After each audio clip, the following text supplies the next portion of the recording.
I don't really intend for this video to be a very long one. In fact, I think that's the whole point I would try to make with this video in the first place.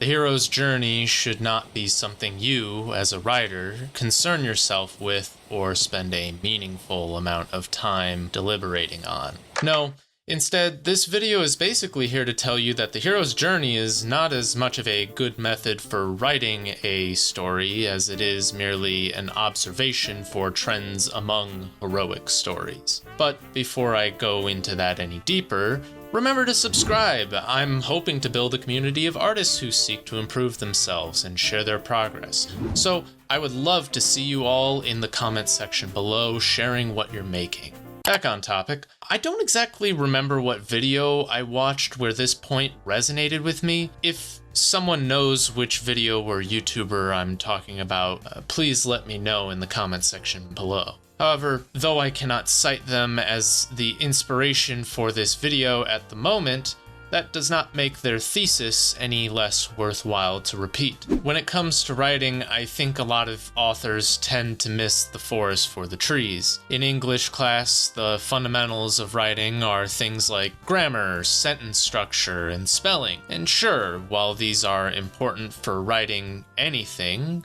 they are borderline useless for telling a story. Meanwhile, we have terms like the hero's journey and plot diagrams to describe how a story is told. Yet, strangely enough, they have never once taught me how to tell a proper story. When I write, I am not thinking about the hero's journey nor the plot diagram. I'm not thinking about rising action, falling action, climax, or conclusion. No, when I write, I'm thinking about my characters and the world around them. I'm thinking about what stands in their way and how they overcome it. I'm thinking about the places they might go and the other characters they might meet. I believe that's what you should be doing as a writer. These are the things you should be thinking of when writing, unless you want your story to come off as robotic or uncanny. And while everybody has their own method of writing, this method is my own. In my opinion, the hero's journey is just an observation and nothing more. Perhaps it could be useful for writing a story, but I find there are much better methods.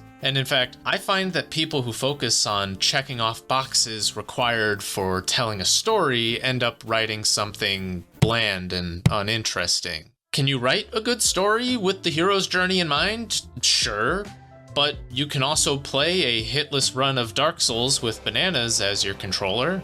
That is to say, it is possible, and people have done it, but why would you do so unless you're simply out there to prove that it's possible in the first place? Take a look at this giant circle. You see this? Call to adventure, supernatural aid, threshold guardians, etc., etc. None of this matters, because if you are writing a good story, you will naturally have a plot that falls into this journey. The hero's journey, once again, is not a tool for writing a good story, but rather an observation of a trend that many heroic stories have in common. You should not limit yourself to this structure, nor should you strive to meet or subvert the hero's journey. You should tell your story, and while writing, allow your characters to think, act, and tell the story for you. So long as you're giving your characters motivations, flaws, beliefs, and obstacles, you will inevitably write a story which fits into this trend. Perhaps I will touch on this topic a bit more in the future. Even now, as short as my thoughts are on this subject, I feel it is possible to go deeper. However, I also think that whatever thoughts that I would have are half-baked and underdeveloped. And I would only be repeating myself more than I already have for this video if I were to continue. This is a relatively new thought for me, but it's a perspective I tend to agree with. Sometimes when looking for advice or methods of improving our writing, we will overcomplicate things. And in doing so, we end up regressing our progress as writers instead of improving. I think that's the core of what I'm trying to get at here. Don't overthink it. Stop making silly little graphs and observations to get a better story out of something or more structure. About the only structure you really should have is an outline. Observing trends is not writing. Writing is writing. So don't let yourself be paralyzed by the hero's journey. Instead, begin your writer's journey and start writing.